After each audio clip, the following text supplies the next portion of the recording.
Гръцката дума порнея обикновено се превежда като разврат и изневяра, не винаги физическа, но и такава, която се случва в ума. Алфред Кинзи е основателя на сексуалната революция от 1960 година. Той е автор на 2 книги, а именно «Сексуалното поведение на мъжа» и «Сексуалното поведение на жената». Самият автор е практикувал сексуална безразборност, включително хомосексуализъм и други унизителни практики. Най-значимата му роля в това е да се погледне на неморалното сексуално поведение като на морално. Той умира в ранна възраст, но познайте кой изучава книгите му. Хю Хафнър, основателят на Playboy, порнографско движение, което завладява Америка и достига връхната си точка днес с интернет порнографията. За сексуалната революция Кинзи е това, което е Дарвин за еволюционната теория. Единият отрича Творецът, а другия унижава творението. Сега ще се потопим надълбоко. Там, където не е удобно за вас. Кога за първи път сте се запознали с сексуалността? Научили сте за нея като малки, вероятно когато сте били в основното училище, вместо да учите за нея под ръководството на баща си. В психиката ви се запечатва незрял и погрешен образ за жените.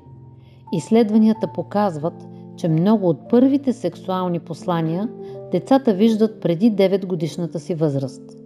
Каква груба представа сте придобили за света през този ключов момент на развитие? Това е култура на безумие. Когато станете възрастни, вие все още ще гледате на сексуалността, както е била формирана през младежката ви възраст. Тя ви е дала представата за мъжественост вместо истинската такава. А тя е: тук съм, за да те защитавам, да те почитам, да те обичам, да съм лидер в домът ни. Вместо мъжът да владее, той упражнява контрол, една фалшива мъжественост. Да владееш предполага грижа и любов за това, което притежаваш. Вместо да се грижат за жените, мъжете ги използват. Вместо да ги защитават, ги превръщат в жертви. Вместо да са саможертвени, са станали себелюбиви. Разбира се, не всички мъже попадат в тази категория. До 12 годишната ви възраст, вашата лимбична система е била напълно развита, но фронталният лоб още не е бил. Тоест, живота ви е хванал неподготвени с първите впечатления за сексуалността. Има 3 неща, които са ви липсвали. Първо, навярно не сте получили одобрението, любовта, ръководството и насърчението от бащите си, от които сте се нуждаели. Повечето мъже имат проблем в тази област. Консултирайки хора, пристрастени към порнографията, доктор Тед Робърт е открил, че близо 98% от мъжете се борят с сериозна несигурност в живота си, защото не са получили утвърждаване, не са придобили вътрешната увереност през онези ранни години. Второ, не само липсата на утвърждение, но понякога действителни рани от детството причиняват дълбока болка, която се опитвате да игнорирате, отричате и компенсирате с много голяма заетост, за да не мислите за нея. И сега, като пораснали мъже с крехко его, сте сложили маска, а зад нея в действителност се крие много страх. Страх от това да не бъдете приети, почитани, уважавани, страх от неуспех. Определяте се от постиженията си, което ви прави много стресирани и депресирани. Ако постоянно трябва да постигате нещо, за да чувствате, че сте някой, ще изгорите. Ще чувствате, че отново сте изпуснали топката. И трето, което е много сериозно, не сте имали дълбоката лична връзка с баща ви, чрез която трябва да разберете какви отношения трябва да имате с другите. Майката е даденост. Тя винаги е там. Ще ви гледа, ще ви обича, но бащата е, от който изтегляте този модел как да имате лична, близка връзка с някой друг. 70% от пристрастените към порнография идват от емоционално разделени домове. Липсват откровенност и прошка. Строгост, насилие, липса на близост властват. Не е задължително да се тръгне по пътя на зависимостта, но има склонност към нея. Порнографията е фалшивата интимност.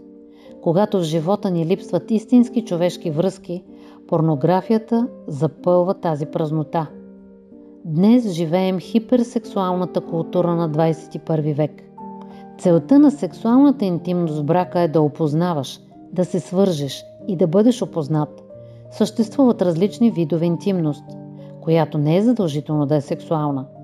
Такава между родител и дете, заедно играещи се и радващи се на живота.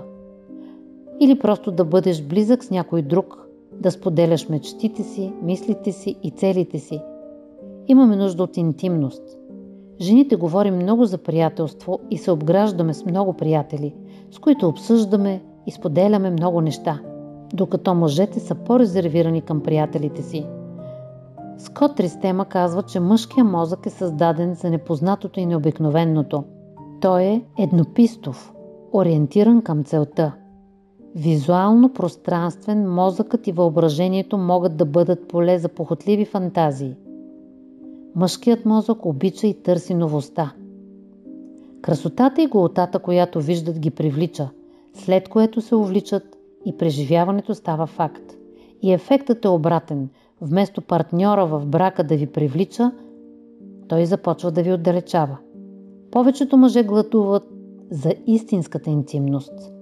Понеже не са я преживяли достатъчно като деца, повечето от тях днес нямат истински приятели. Самотни са, изолирани, затворени с видеоигрите си, с смартфоните и с Фейсбук. Затова, когато търговците кажат «Хей, предлагам ти интимност», мъжът купува всичко. За нещастие, потребителят остава напълно празен, защото не е получил истинската, а фалшивата интимност. Преди век в Америка внесли цигански молци с цел развитието на копринената индустрия. Но вместо това тези молци се размножили и унищожили много дървета. Властите изпаднали в затруднено положение. Използвали различни спрейове в опита си да ги унищожат. Но не се получило. Най-накрая някой измислил начин. Взели миризмата на женски египетски молец и я капсулирали. Направили синтетична такава, но тя била много по-силна от истинската. Познайте какво станало в размножителния период. Мъжките разперили крила и излезли да търсят женските, но напълно ги игнорирали и отминали. Отишли при по-силния мирис и можем да се досетим какъв бил резултата. Размножаването спряло. Много добър ход за справяне с този проблем. Това е перфектен аналог за секс-индустрията. Машина за лъжи, която примамва към програмата си.